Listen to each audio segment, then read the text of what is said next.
시청자 여러분 안녕하십니까? 노준영입니다. 안녕하십니까? 임소희입니다. 국민의힘 당권 주자인 김기현 후보가 경쟁자인 안철수 후보의 입당 전 발언을 문제 삼으며 국민의힘 정체성에 맞지 않다고 공격했습니다. 네, 김 후보는 SNS에 최근 언론 보도를 통해 다시 조명된 안 후보의 과거 발언들이 당원들을 술렁이게 하고 있다며 안 후보가 과연 국민의힘 정신에 부합하는 생각과 소신을 가지고 있느냐는 근본적인 의심을 던질 수밖에 없다고 밝혔습니다. 네, 맞습니다. 김 의원은 지금도 간첩이 없다고 생각합니까? 신영복이 존경받는 지식인입니까? 독재자 등소평이 롤모델 맞습니까? 등 안 의원에게 5가지 질문에 대한 답변을 촉구했습니다. 안 후보 측은 이에 대해 5년 내내 문재인 정권과 치열하게 싸운 정치인이 안 후보라며 현실을 논하기에도 시간이 없는데 자꾸 과거만 얘기하냐고 반발했습니다. 이 시각 주요 뉴스입니다. 이재명 더불어민주당 대표가 위례 대장동 개발사업 특혜 의혹 사건과 관련해 오는 10일 검찰의 추가 소환 조사에 응하기로 했습니다.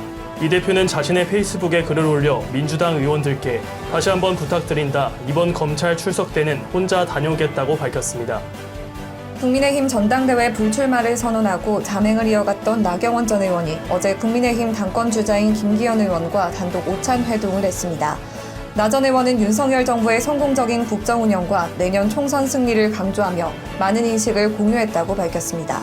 카카오가 SM엔터테인먼트의 신주 123만 주와 전환사채 인수를 통해 114만 주, 총 지분 9.05%를 확보하며 2대 주주가 됐습니다. 최대 주주인 이수만 총괄 프로듀서는 카카오의 지분을 넘긴 SM엔터테인먼트를 상대로 법적 대응을 예고했습니다. 국토교통부가 1기 신도시 정비사업 활성화를 위한 노후계획도시 정비 및 지원에 관한 특별법의 주요 골자를 확정했다고 밝혔습니다. 정부는 1기 신도시 등을 특별 정비구역으로 지정하고 안전진단과 용적률 규제 등을 대폭 완화하는 내용의 특별법 제정을 추진합니다. 조국 전 장관의 딸 조민 씨가 2017년 3월 교수님이 장학금을 다른 학생들에게 말하지 말고 조용히 타라고 말씀하셨다는 문자를 모친에게 보낸 것으로 드러났습니다. 이에 조 씨 어머니 정경심 교수는 애들 단속하시나 보다 절대 모른 척 해라라고 딸에게 답했다고 전해졌습니다.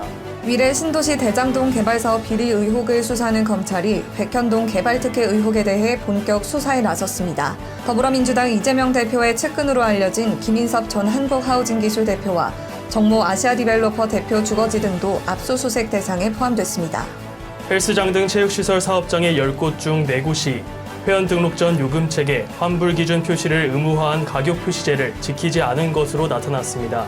공정위는 적발된 400곳 중 자율시정 공문을 받은 뒤 표시 의무를 이행한 244곳을 제외한 156곳에 대해 과태료를 부과할 예정입니다. 법원이 베트남 전쟁 당시 한국군의 민간인 학살에 대해 한국 정부가 배상해야 한다고 판단했습니다.